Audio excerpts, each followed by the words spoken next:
Sup, y'all. I am your host, Tayler Onion, and this is Hang Time, where we focus on amplifying the stories of women in sports. We are back this week with Patty Medina, Coach Patty Medina, who is the founder of the Hooper Mentality Foundation and an associate athletic director at American University. Patty, welcome. Let's get some hang time. Yes, thank you for having me. Absolutely. I'm pumped to have you here. So we go back maybe a couple years from some different professional development stuff that we've done. Our paths have crossed a couple times. But for listeners who might not know you or your work, tell us a little bit about your background and some of the things that you've been working on. Yeah, so as you mentioned, my current title, I'm one of the associate athletic directors at American University. I do so many things within athletics and women in sports. I now have dubbed myself a sports executive. So that just kind of encompasses everything as far as what I'm doing, because I also officiate basketball. I have my nonprofit. I'll run basketball camps. I'm public speaker, halftime MC, all of the things that have to do with anything as far as sports. And so I just started saying sports executive, but I have been in the sports world literally my entire life. The initial aspect of athletics, I went into coaching. And so I coached for 17 years. I was a collegiate basketball coach. And the last 5 years, I transitioned to athletic administration. And with that, I started at the K through 12 level. From there, went to the junior college level. And then from there, I am now at American University. Amazing. So all over the place, but always in sports. Did you always know that that's kind of the career you wanted to pursue? Or was there a moment, either as a kid or as you got early into your career that kind of drew you in? Yeah, I don't know. I can't necessarily say I've always wanted to be in it, but for those that don't know, I was born in Mexico. And so when I came to the United States, sports were the way in which I created my community. I didn't speak the language, but I knew how to play basketball. I didn't speak the language, but I knew how to play soccer. I knew how to pick up any sport that I was introduced to. And so that was the way that I was building my camaraderie and my brotherhood and my sisterhood within the schools that I was attending, while being that odd child, coming from Mexico. And so I fell in love with sports.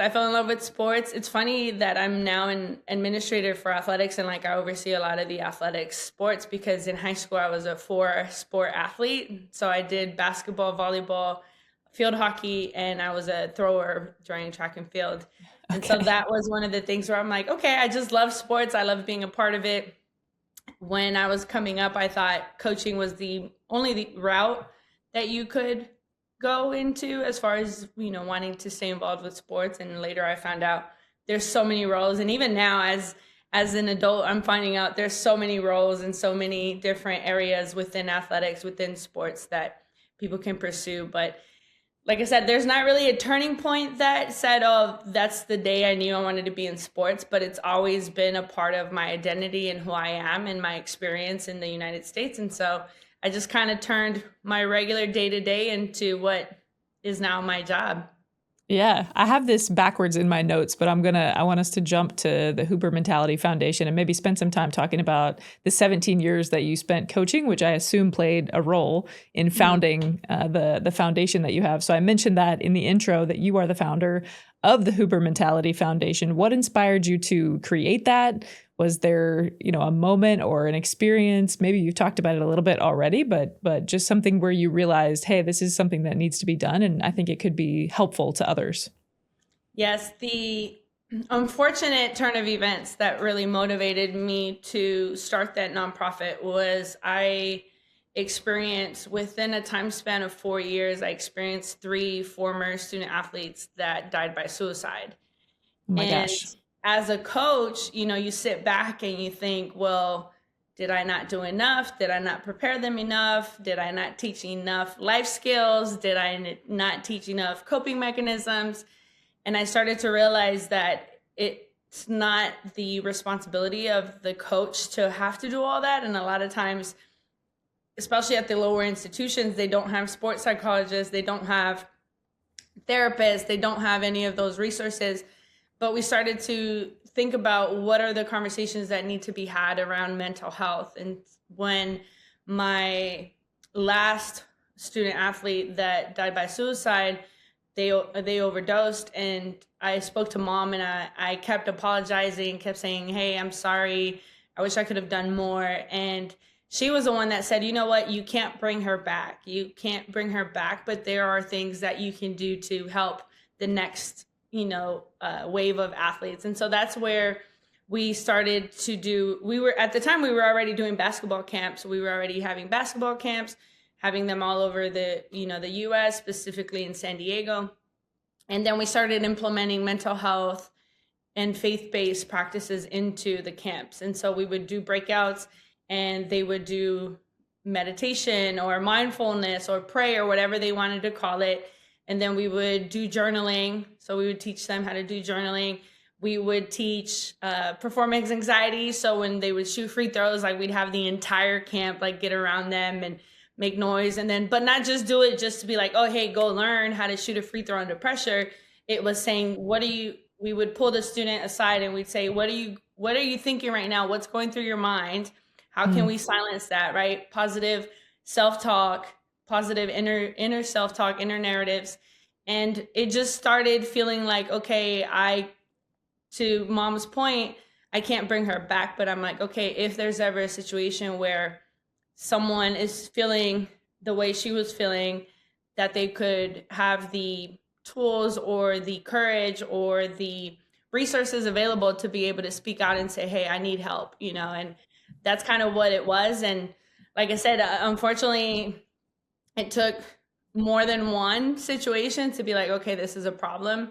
I wish I would have done it after the first one, but even in the time that I was going through myself, I'm like, I'm not even mentally healthy to be able to take on this said, solution to a problem. And so that's kind of how Hooper Mentality came about. And it has developed and transitioned into, when we first started, it was co-ed camps. So we would have a lot of co-ed camps.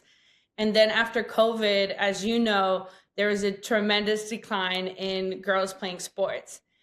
And so we started talking to girls. We were like, why aren't you guys signing up for these camps? They're co-ed. We're going to split the girls, split the guys. And they were just like, well, we don't want to be around the boys. Sometimes they pick on us, or they bully, or they joke. And so we said, you know what, let's do all girls camps. And so we started doing all girls camps. Then we partnered with WNBA, Her Time to Play. So we would do all girls camps. They would send us they have this curriculum where, each day of the camp, you talk about different topics. So it would be like body image, body dysmorphia, all of that. And then we would talk about mental health. We would talk, and if it was the older group, we would talk about their menstruation and, their cycle and how to deal with body changes. So it was pretty cool because we started and it was like 30 girls. And then we went to like 60 girls. And then someone from Dearborn, Michigan reached out, and they were like, we want you to come and do this in Dearborn. So we go to Dearborn, and it was like 120 young ladies. Oh my gosh. Now Detroit has been, we partner with Detroit Parks and Recs, and that's been our most consistent camp. And because we try to stay in the low resource communities and the communities that are lower resources, we try to stay in those. A lot of the gyms that we do are their capacity is like 60 to 80 kids. So we have to cap it at 60 or 80. And it's been great. This summer, we'll celebrate our 5th year anniversary of camps in Detroit. Amazing. Amazing. So the initial kind of wave of Hooper Mentality was just basketball. That started what year? That was 2018-ish. We did it like unofficially. I didn't get my nonprofit situated until 2020, but we were doing all the activities 2018 to 2020. And then right after COVID is when it really hit. But all the camps in Mexico and all that were pre-COVID. Okay. And then somewhere in between is when you kind of started to weave in the mental health curriculum, and then the partnership with the WNBA happens, all of these different things. So it's grown obviously significantly in the last now almost 6 years. We've talked a little bit about how it got off the ground, but when you think about how you founded it, the thing you chose to call it, Hooper Mentality, like what does that mean to you? Yeah, so it's funny how it came about because I was at a Nike, at the time Nike used to run the Women in the Game panel.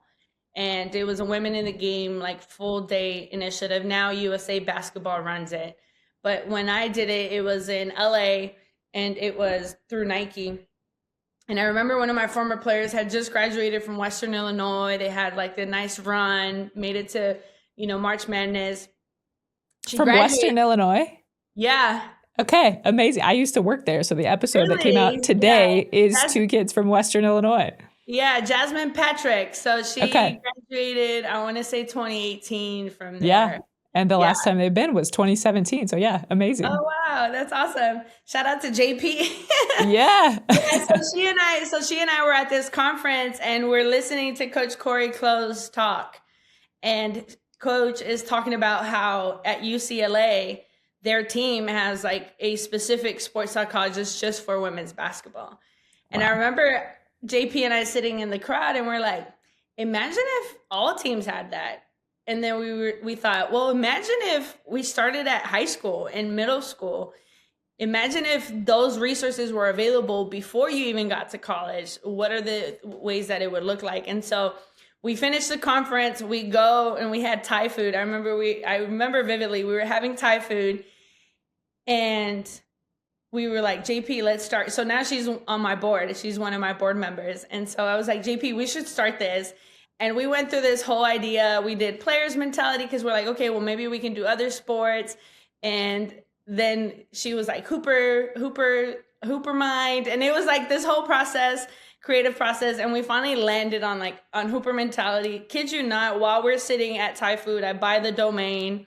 I like reserve the GoDaddy website. Like we do all that. We don't have a logo. We don't have anything.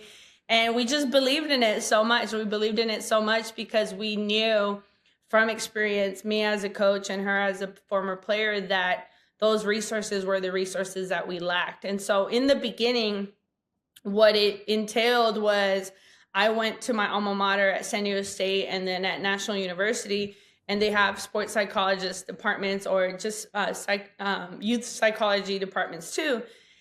And I reached out to the dean and I said, I know that your grad students have to do a certain amount of hours in the community. I said, what if they come into, Southeast San Diego into the hood and they run a therapy session with these campers, or Mm. they come into a camp. And so that's kind of how it started. And then it just evolved into camps, then evolved into international and meditation. And so even when we did it in Mexico, we had a mindfulness session within it, which was crazy because at the time that we were in Mexico, on the outside of the arena where we were, there was literally like drug lord activities happening outside of it. And I Gosh. remember I got so much heat because everyone's like, how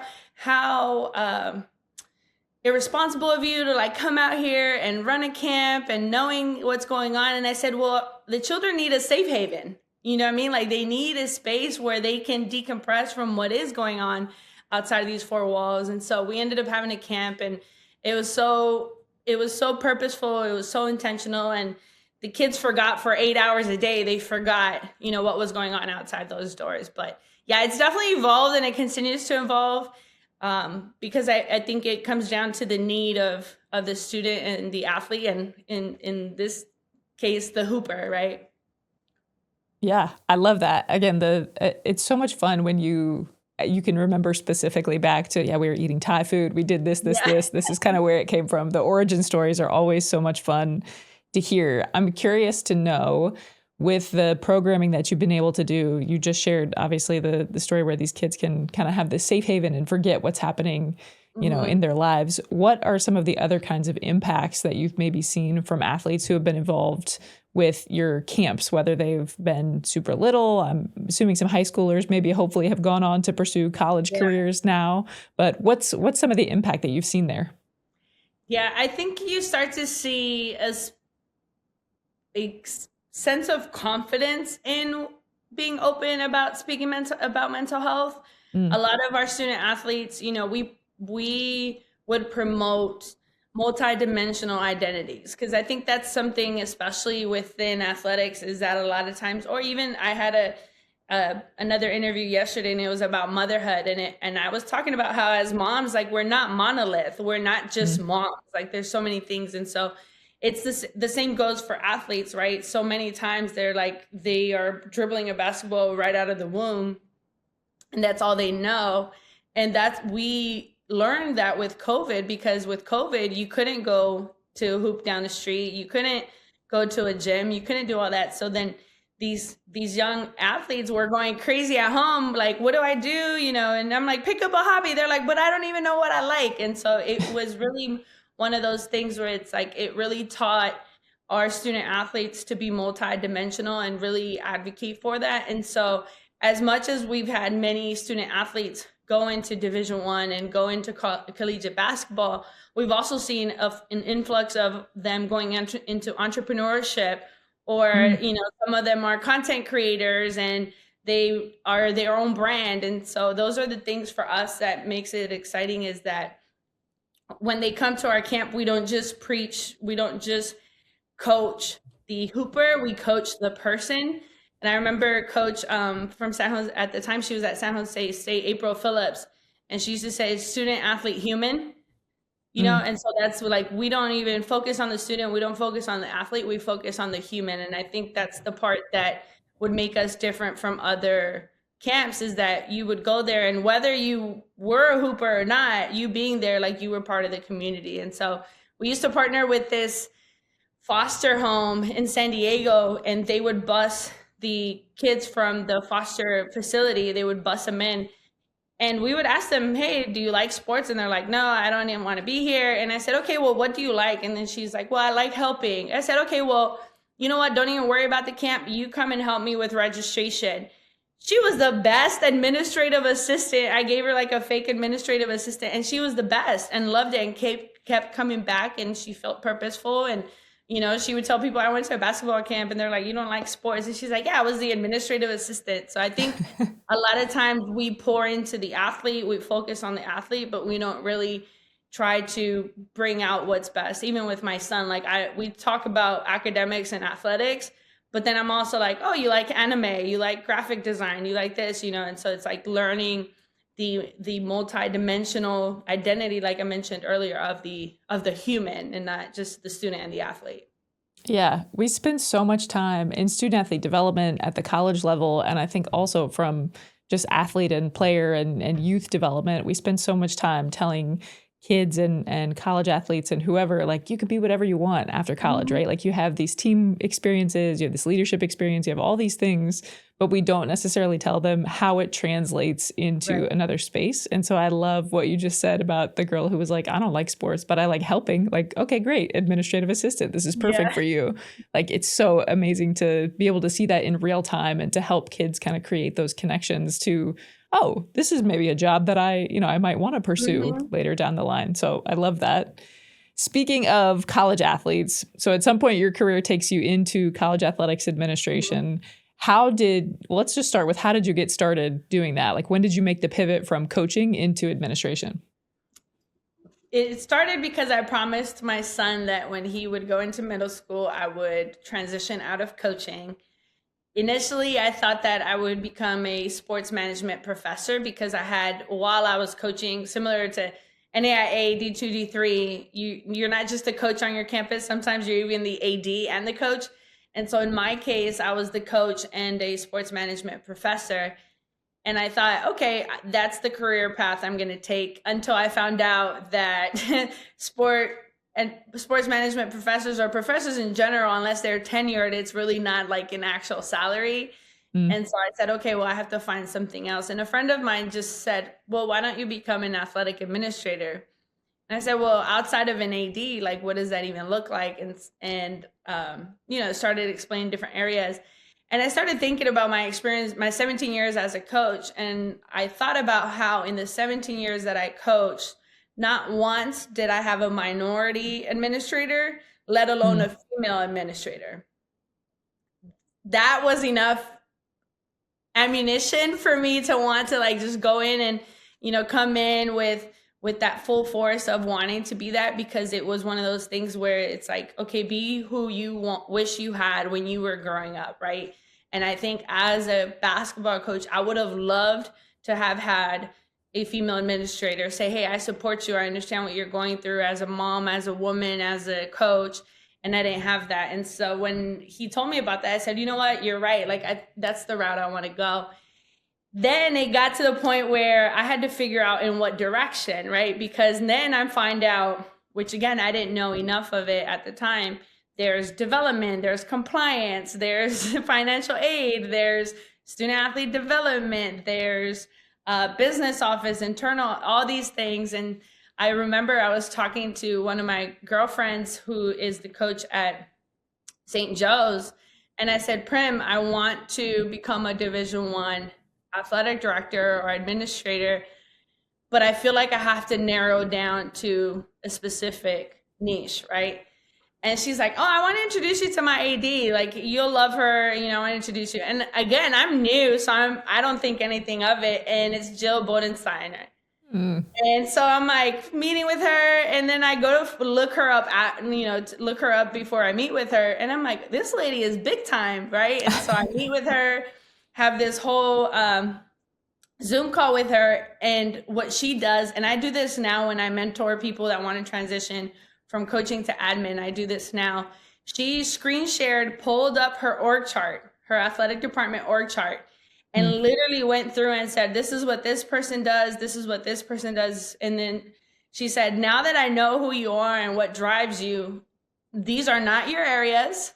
She's like, you're not going to enjoy those. These are your areas. And so one of those was student athlete development. And then the other one was like DEI and inclusive excellence, right? And so I said, imagine if I could do both, like that would be awesome, right? But I said, okay, I'll go the DEI route because it felt like that was the easy one in the sense of, you know, let me capitalize on the DEI hire, you know, and say, hey, I'm not a coach, but I am a minority in this space. And I'm not an administrator, but I am a minority and I know this area. And so that for me was the easy transition into athletics, was knowing that I am a lived experience when it came to inclusive excellence, right? And DEI. And then once I got my feet wet, I went and advocated to my current AD and asked them if I could get a title change and have it be student athlete development and inclusive excellence, because I was already doing all the student athlete development. And so it's one of those things where I didn't really know in what direction to go, but I knew that I wanted that direction. And my word for the year that year, this was 2023, my word for the year that year was intentionality.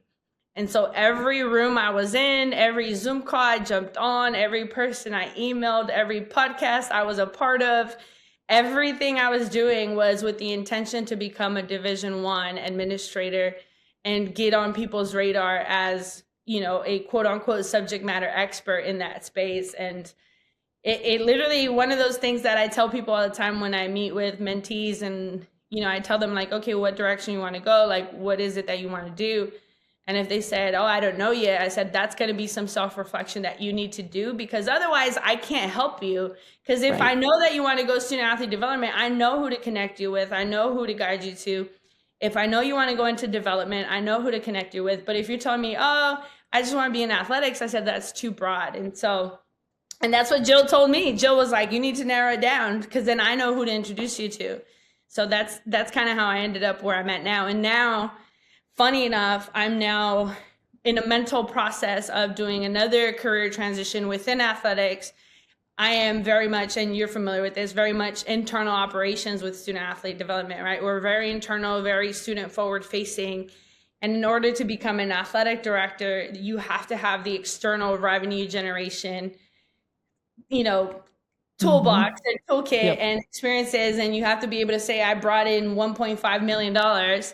I have monetized my internal ops. So a lot of my student athlete development programs I've monetized in a sense of, okay, I can pitch this. And I went to Lidos and I said, hey, we have a mentor mentee program we want to start. Do you want to sponsor it? They're like, absolutely. And so I'm learning to monetize internally so that now I am intentionally building my resume so that I can apply for external operation positions without having to go the development route. Like I refuse. no offense to anyone that's in development, but I'm like, I still want to be very much involved on campus, not just like the money person, right? So it would look like fan engagement, revenue in that aspect of revenue generation. So I'm currently in that position. So within a year or so, you'll see me announce a position, on the external operations side because of the intentionality that I'm applying now to get there. I was going to say your experience at American, I feel like I've seen you doing every single thing. You've been involved with fan experience, you've been involved with events oversight, and I've seen you as an in-game host. I mean, all of these things. Is there an aspect of it that you're enjoying the most of all of those things, or do you just love kind of having all the different plates spinning at once? I did all of that as a coach. So like and I was sitting back and everybody's like, "Oh, you're just now getting into fan engagement and marketing." And I'm like, "Not really," because even when I was coaching, I was seeking out an anthem singer. I was scheduling halftime performances. I wouldn't even watch the halftime performances because I'd be in the locker room with my team, but I made sure that it was scheduled. So the part that's most appealing to me is the understanding that, especially at the Division I level, understanding that fan experience, fan engagement is just as much as student athlete development and student athlete experience as everything else, right? Like nobody likes to play in an empty gym. Right. So how can I help a student athlete amplify their experience at the institution that I'm at? And that's by filling the stands. And that's where my pivot and my mental pivot happened, because I said, well, if I go external, I won't be, student forward facing, and I won't have the relationships I have with student athletes. And now I'm realizing I'm meeting more student athletes because I'm the halftime host or the in-game host, or I'm meeting more donors and more community partners because of the visibility that I'm getting from doing those external volunteer roles. And that's the part that for me, it's like, okay, it doesn't have to be and or, it doesn't have to be or, it can be and, right? It can be student athlete forward facing and also fan engagement, because ultimately all of it comes down to amplifying the student athlete experience while they're at your institution. I think that's it, right? Like that is the holistic experience, both for the student athlete and for the athletic department. The more we can find ways to marry those two things, everybody obviously benefits in that space. All right, what's on the horizon for Hooper Mentality? What's next? What's the next, in-game host? What's next at American that we're going to see you doing? I know, right? So specifically for Hooper Mentality, we absolutely want to get back to Mexico. We want to go back and do the international camps, obviously with the current state of the United States and just trying to get across borders. It's a little intimidating in that sense. But one of the things we started through Hooper Mentality and also Latinx in Athletics, which is another association that I started to help amplify and bring more exposure to Latinas and Latinos within administration, within collegiate sports. We started, we're on third month, so we started a cohort with athletic directors of all the universities in Mexico. And so once a month, we hop on a Zoom and we share best practices. So we say, what are y'all doing in Mexico that we need to do out here? What are we doing here that we can help you, kind of tell you how to implement it in Mexico? And we've had about 45 to 50 people on the call from Mexico. And then I'll have guest speakers within the U.S. Collegiate space that will preferably speak Spanish or that understand Spanish, that can share their best practices as well. So that's been the first one that is really dear to my heart, because one, I didn't know that Mexico, and I'm ashamed to even say this, but I didn't know Mexico had like the infrastructure of athletics the way it does, right? It has its own makeshift of NCAA, and I was very oblivious to the fact that it did. And so I'm learning like, oh wow, I can potentially go to Mexico and be an athletic director in Mexico if I wanted to, because it's such a developed infrastructure. But that's something that for me, I'm learning so much about my country and where I was born that it really ties back. And so it's my way of giving back. So that is LEA/Hooper Mentality. We are going back to Detroit to do our basketball camp in Detroit, which I'm super excited because we are hoping to partner with the Detroit WNBA team that's going to be starting, because we literally have been creating their grassroots program in their backyard. And so it's like, hey, how can we help you? Help us, one of those situations. So that's going to be exciting. And then the team, usually when we run it in Detroit, we have Schoolcraft Community College. Their athletes help out with the camp, and they're 31-0 right now. So they, oh my gosh, season. Yeah, they've had a great season. I talked to Coach the other day, and she was, I don't want to jinx it, but they might have recently lost in like the playoffs. But when I talked to her, she was like, yeah, we're 31-0. I'm like, what? This is like the UConn of JUCOs right now. But, right. And then lastly, we have an event at the women's Final Four in a couple weeks. I don't know when this will air. It might have already happened, but we have every year we host a networking brunch at the women's Final Four. And again, it's through Hooper Mentality, LEA. And this year we're partnering with MOA, so Minority Opportunities for Athletic Administration. And we partner with them. And so we bring 140 coaches at all levels and include administrators in there. And we just want them to say, hey, there's some amazing minority coaches out there. Here's an AD that will be looking for a coach in 2-3 years. Like, let's connect, let's make these relationships. So that's what we're working on now. We just finalized some of our athletic administrator panel speakers. So it'll be cool to do that. And then we also partnered with, I don't know if you've heard of Head Coach Training Center. So Brian Stanchak, who is one of like the best, most coveted agents in women's basketball. He represents a lot of the Power 4 women's basketball coaches. So he runs it's called a Head Coaches Training Session or Head Coaches Training Center. And it's usually in Orlando every year. And I remember I reached out to him and I said, you don't represent any Latina coaches. How can I help you with that? And so we started talking. And so we partnered with him, and one of his agents we're going to do a fireside chat with the agent on like how to, because those are things that minority coaches don't necessarily have the resource to get an agent or talk to a search firm, or don't know how to talk to a search firm. And so those are things that I wish I would have known when I was coaching. Because then I'm like, I would have been schmoozing with the agents instead of, other coaches. Right. So those are the things that like I try to help. And also the mental health aspect of it, right? Because I'm sure especially during this time, there's so many coaching changes, so many. And to the point that we were talking about earlier, if any coach fully identifies as a coach and nothing else, this time in college athletics is very tough, because you could have it taken away from you, and then you're like, I'm no longer coaching. Who am I without coaching? Yep. Expected, unexpected, all the things are happening at this time. Yeah. Gosh, so many cool things coming up. We'll be close to the Final Four. It'll either be right before or right after if I check on my calendar there. But last question here. If you could get some hang time with any woman in sports, who would it be and why? Oh my God, that's so difficult. I would say Neil Ivey. Okay. Yeah, Coach Ivey. And more so, well, one, because she's a minority. 2, because she's a single mom.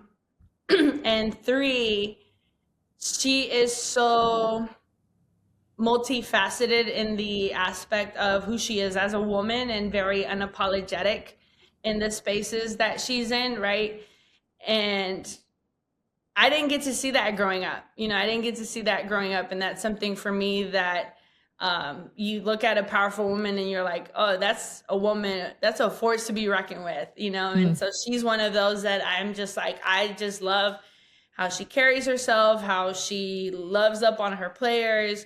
Granted, like not every player is going to love every coach, but the people that generally gravitate towards her, Olivia Miles played well for her. You got Hannah Hidalgo playing for her, who's a Latina. It's just a lot of things that she represents that are what I strive to represent as well as a woman in sports.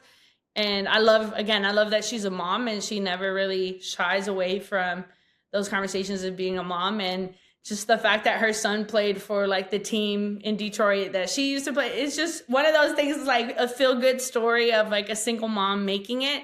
So I think that would be one of them. I have so many, like I could go down a Rolodex. So like it's like those Instagram things where it's like, choose what airline or what row on the airplane you would want to sit. Yeah.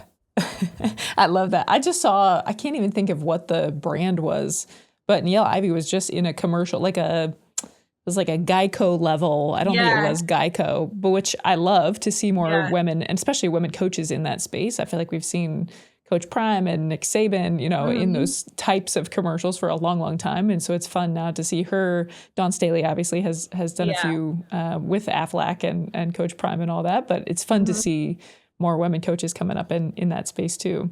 All right, where can listeners get involved? Where can they support or follow you or Hooper Mentality? Yeah, so Instagram, coach.patty, or the Hooper Mentality with periods in between each of the words. I'm also very active on LinkedIn. I actually have a lot more connections and followers on LinkedIn than any other social platform. So big on LinkedIn, especially because it's something that we encourage student athletes to be active on, because that's where a lot of the school presidents, and I tell my coaching friends all the time, like, you need to be on LinkedIn because that's where the school presidents are hanging out, not on Instagram. Like the people that are hire you for a head coach, they're on LinkedIn. But and then Twitter, X, all of that. And then I'm always big on mentorship, as I mentioned. So I do have a Calendly on my LinkedIn profile, my Linktree. There's a Calendly and anyone can sign up and do a one-on-one with me and chat. One of the main things I'm seeing now is a lot of coaches are looking to transition out of coaching.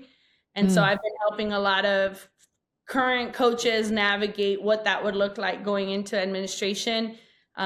I'm also part of the Women Leaders in Sports Circle Call, which is leaders making the pivot because of that. So I'm very big on mentorship because, again, like I didn't get to where I am without it. And I would love to help others, get to where they need to be. So yeah, my Calendly, my Linktree, all of that is on my Instagram. Love it. Love it. All right, Patty. Well, thank you so much for taking the time out of your schedule to get some hang time today. I appreciate it. Thank you. All right, listeners, we will see you back in a couple of weeks. Until then, you can follow along at HangTimeP0D across socials and hangtimep0d.com. We'll see you next time.